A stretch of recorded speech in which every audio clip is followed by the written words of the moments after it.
आज हम इस वीडियो में काकी पाठ की कहानी समझेंगे।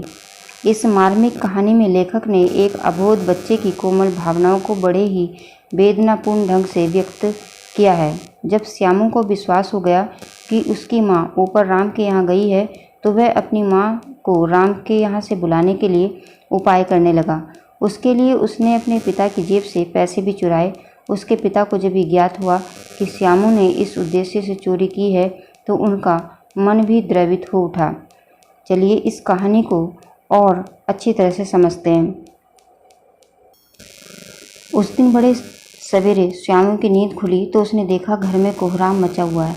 उसकी माँ नीचे से ऊपर तक कपड़ा ओढ़े हुए कम्बल पर भूमि शयन कर रही है और घर के सब लोग उसे घेर कर बड़े करुण स्वर में विलाप कर रहे हैं। लोग जब उसकी माँ को शमशान ले जाने के लिए उठाने लगे, तब श्यामू ने बड़ा उपद्रव मचाया। लोगों के हाथ से छूटकर वह माँ के ऊपर जा गिरा और बोला, काकी सो रही है, उसे इस तरह उठाकर कहाँ ले जा रही हो? मैं इसे नहीं ले जाने दूंगा। लोगों ने बड़ी कठिनता से उसे हटाया। काकी के अग्नि संस्कार में वह नहीं जा सका। एक दिन दासी राम राम करके उसके घर में ही संभालती रही।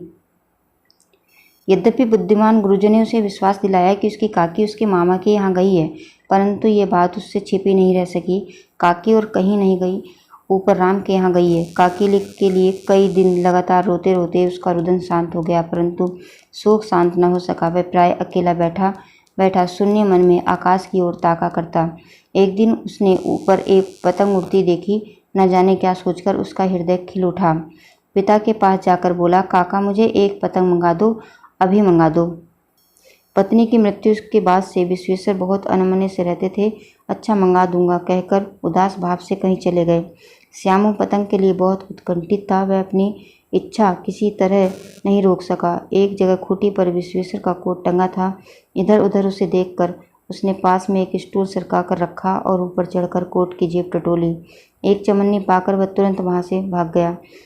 सुखिया दासी का लड़का भोलू श्यामू का साथी था। श्यामू ने उसकी चमन्नी देकर कहा, अपनी जीजी से कहकर गुपचुप एक पतंग और डोर मंगा दो। देखो खूब अकेले में लाना, कोई जान न पाए। पतंग आई। एक अंधेरे घर में उसमें डोर बांधी जाने लगी। श्यामू ने कहा, भोला किसी से न कहना। तो एक बात कहूँ? भोला ने सिर हिलाकर कहा, नहीं मैं किसी से नहीं कहूँगा। श्यामू ने रहस्य खोला कि मैं पतंग ऊपर राम के यहाँ भेजूंगा। इसको पकड़कर काकी नीचे उतरेगी। मैं लिखना नहीं जानता, नहीं तो इस पर उसका नाम लिख देता। भोला श्यामू से अधिक समझदार था। उसने कहा, बात तो बड़ी अच्छी सोची, परंतु एक कठिनाई है। ये डोर पतली है, इसे पकड़कर काकी उतर नहीं सकती। इसके टूट जाने का डर है। पतंग में मोटी रस्सी हो तो सब ठीक हो जाए।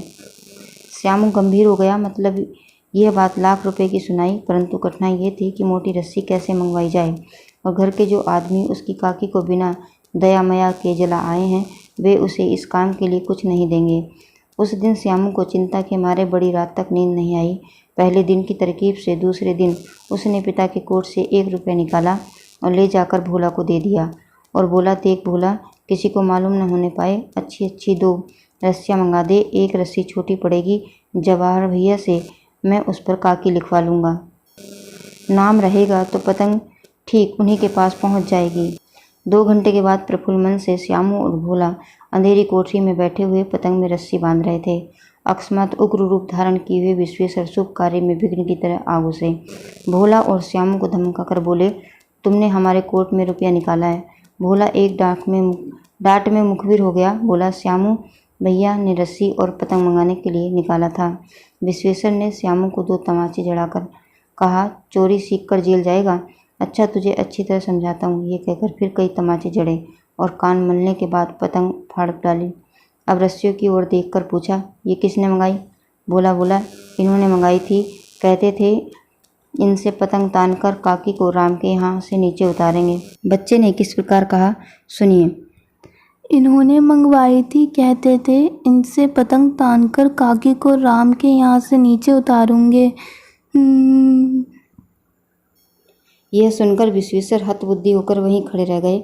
उन्होंने फटी हुई पतंग उठाकर देखी और उस पर लिखा था काकी। तो बच्चों, आज हमने इस वीडियो में काकी की कहानी को जाना।